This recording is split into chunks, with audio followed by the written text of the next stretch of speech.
មានប្រាក់សប្បាយដើរចាយសង្ហាលុយធីប10-20ដុល្លារគឺហាពួកម៉ាំងដើរអគេឲ្យដំឡៃនិយាយស្ដីមិនដែលខំឆ្កង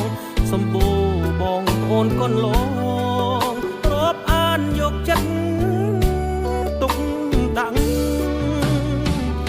មានលុយមានទ្រព្យនៅមានរាសីការងារកាន់តែជោគជ័យសម្ដីមានឥទ្ធិពលណាស់ចាយជាងលឹងគេហៅមេសាតរាំងទាំង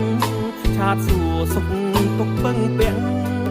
ជឿជាក់មិនដែលរំលងដូចជាបាត់ដៃវ័យក៏ប្រែប្រួលអស់ពាក្យធ្លាប់ពីរស់ឥឡូវគេស្ដាប់បែកឈរអស់លុយអស់ញាតគេលែងបៀតនាយលឺ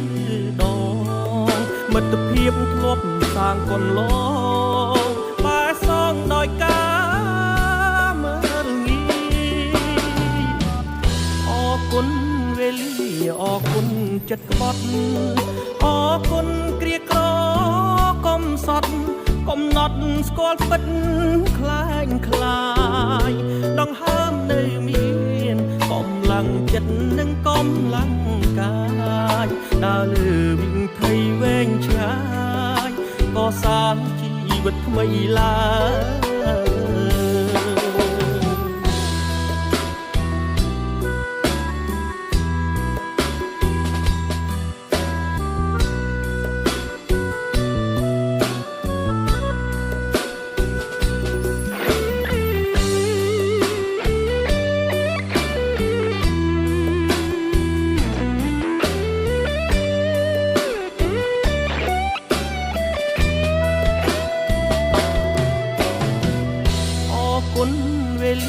អរគុណចិត្តក្បត់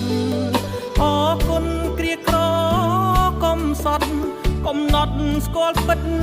ខ្លាញ់ខ្លាយដង្ហើមនៅមានកម្លាំងចិត្តនិងកម្លាំងកា